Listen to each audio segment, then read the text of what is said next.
Welcome back to CIA Declassified. Today we are discussing espionage on a colossal, almost unbelievable scale. We are talking about lifting a nuclear submarine weighing thousands of tons from the pressure-crushing darkness of the abysmal plain. Our project is AZORIAN, known internally as Project Jennifer, a 1970s CIA operation that became the benchmark for audacity in the Cold War. The story begins in March 1968. The Soviet Golf II class submarine, the K-129, carrying 3 nuclear ballistic missiles, vanished without a trace in the North Pacific. The Soviets searched but eventually gave up, assuming the sub was lost forever in the deep. But the Americans didn't give up. U.S. naval intelligence, relying on the highly classified sound surveillance system, a massive underwater network of hydrophones, registered an anomalous acoustic event in the region. After months of painstaking signal processing, the U.S. pinpointed the wreck's location, 1,560 miles northwest of Hawaii at a depth of 16,500 feet, over 5 kilometers. This was the intelligence jackpot. Nuclear weapons. Recovering the R-21 missiles would give the U.S. intelligence on warhead design and nuclear staging technology. The code, the cryptographic materials, and key-setting machinery would open a massive window into Soviet naval communications, potentially lasting years. The blueprint, analyzing the catastrophic failure, would reveal critical flaws in Soviet submarine design and construction. The CIA determined that the value of the intelligence was so immense that it justified the staggering projected cost of over $800 million, making it the largest single intelligence operation of the Cold War. The scale demanded a cover story of equal magnitude. To recover the K-129, the CIA needed to invent a new kind of engineering. The solution was the Hughes Glomar Explorer, a massive purpose-built vessel constructed at the Sun Shipbuilding Yard in Pennsylvania. The HGE was 618 feet long, nearly the size of a modern aircraft carrier. But its core feature was a monumental deception. The moon pool. At the center of the ship, an enormous hangar-like opening called the moon pool spanned nearly 200 feet. This was the true engine of the operation. Once the ship was positioned precisely over the target, the moon pool gates would open, allowing the salvage apparatus to be lowered into the calm and closed waters of the pool, mitigating the effects of surface waves. The drill string and stability. The recovery system relied on adapting deep-sea oil drilling technology instead of oil pipe. The massive capture vehicle, codenamed Clementine, was lowered on a 16,500-foot-long drill string made of specialized thick-walled steel pipes. Maintaining the stability of this multi-mile-long pipe holding a multi-hundred-ton claw was an impossible task in the churning ocean. And the heave compensator. This led to one of the HGE's most critical innovations, a massive internal heave compensation system. This hydraulic system, running deep into the vessel, automatically adjusted the length of the drill string to counteract the vertical movement of the ship caused by waves. The result was that the Clementine claw, 3 miles down, remained perfectly stationary over the wreck, regardless of surface conditions. This technology was a major intelligence breakthrough in its own right. How do you explain the presence of the most technologically advanced ship in the world, equipped with a giant internal hangar and a massive drill rig, operating in the middle of a strategic Soviet patrol zone? The answer was Howard Hughes. Hughes was the perfect candidate for the cover story. The eccentric, reclusive billionaire was known for launching spectacularly ambitious, often bizarre projects, from the Spruce Goose airplane to his ventures in Las Vegas. The cover story was that the HGE, operated by Hughes Summa Corporation, was a commercial research vessel dedicated to deep-sea mining for manganese nodules. These nodules, which contain valuable metals like manganese, copper, and cobalt, are found in the abysmal plains. This was a brilliant strategic choice because plausibility. Manganese mining was a known cutting-edge, high-risk industrial pursuit in the 70s, exactly the kind of venture Hughes would pursue. Secrecy. Hughes' reputation for secrecy and paranoia explained the tight security around the vessel and its strange movements. Ambiguity. It provided an immediate, plausible denial for the CIA. Any rumor of spy mission could be drowned out by the noise of the eccentric billionaire's latest folly.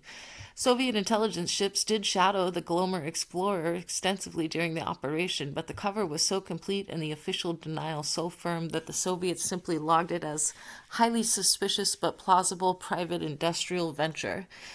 Now, we turn to the document itself. CIA RDP 880107 0R0001002200023-4. Like all good declassified files, this one is riddled with black bars, but these specific redactions are particularly telling, suggesting protection of capabilities that far outlasted the recovery mission itself. We can analyze three major areas of heavy redaction and form a hypothesis for why the information remains concealed.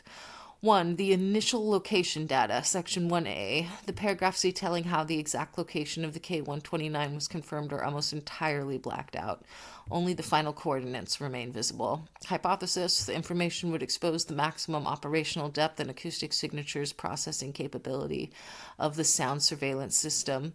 The sound surveillance system was the single most valuable U.S. strategic asset for tracking Soviet ballistic missile subs. Revealing how well it could pinpoint a non-transmitting wreck 3 miles down would tell the Soviets exactly how much the U.S. knew about their entire fleet's movements and acoustic profiles. This capability needed to remain secret even decades later. The cryptographic contents, section 4D. This is intense redaction surrounding the specific nature of the materials recovered from the aft section. Not just that code books were found, but the details of the, quote, key setting or, quote, one-time pad generation, quote, equipment that was secured. Hypothesis: the intelligence gleaned was used for years afterwards. Revealing the specific nature of the hardware recovered could help Soviet cryptographers reverse engineer which of their communication systems were compromised and for how long. The CIA needed to protect the source of the intelligence, the K-129 recovery, to prolong the utility of the content, the cracked communications. The specifics of the whole failure, section 5B. This section detailing the immediate cause of the K-129 sinking, whether it was structural implosion or internal explosion, or an undetected collision, is heavily masked. Hypothesis: this redaction serves two purposes. First, it prevents revealing the full extent of the intelligence gathered on Soviet naval design deficiencies. Second, and more speculatively, the CIA may have gained evidence that the K-129 was not the only sub lost in this manner, suggesting a systemic failure in the Soviet fleet that the U.S. exploited but never publicized. The operational phase began in the summer of 1974. The Glomar Explorer arrived over the wreck site and the multi-week process of lowering Clementine began. The operation was successful in its initial stages. Clementine reached the wreck and, using hydraulic strength, clamped around the midsection of the K-129. The lift sequence was agonizingly slow, a reversal of gravity across 16,500 feet of cable. But then disaster struck. The documents confirm a catastrophic structural failure about halfway through the ascent. The brittle hull, weakened by pressure and time, could not withstand the stress of the lift. The forward two-thirds of the K-129, including 2 of the 3 R-21 missiles, broke free from the claw and plunged back to the ocean floor in an uncontrolled terminal descent. The partial success. Despite the immense heartbreaking failure, the CIA salvaged the aft section, a 38-foot-long piece of the submarine. This section contained the bodies of 6 Soviet sailors who were given a full military burial at sea, complete with a video recording delivered to Moscow years later, a truly unique moment in Cold War history. 2 nuclear torpedoes, the vast majority of the cryptographic materials, including the prize code settings. The intelligence success was secured, but the physical failure to retrieve the bulk of the sub and its missiles became a bitter internal disappointment.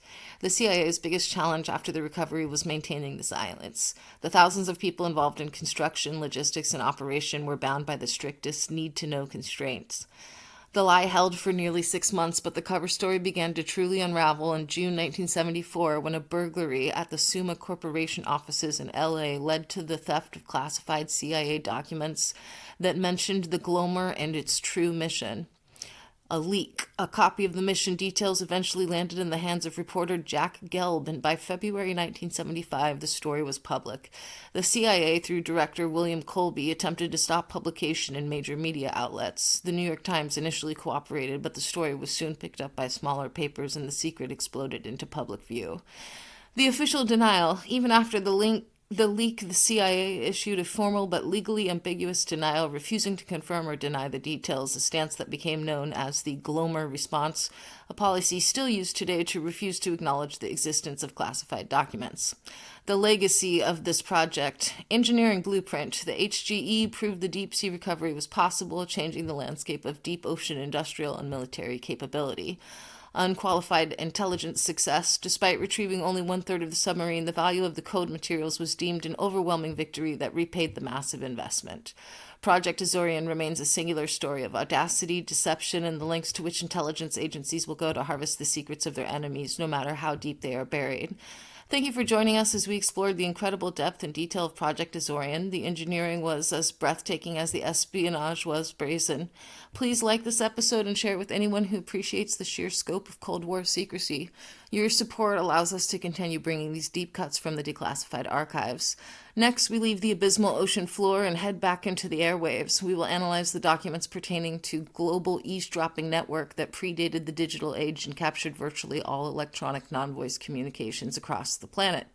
Our next episode, we will analyze documents linked to Project Echelon, Global Communications Interception Network, like document NSA DIR 1999-001A. And yes, that is an NSA file, not a CIA file, but we've got CIA files too. This project, which began in the late 1960s, involved massive global network designed to filter and process satellite, radio, and microwave transmissions. Tune in next for our episode on that. Until then, remember, maintain your vigilance, question the shadows, and keep your critical thinking sharp. I'll see you in the archives.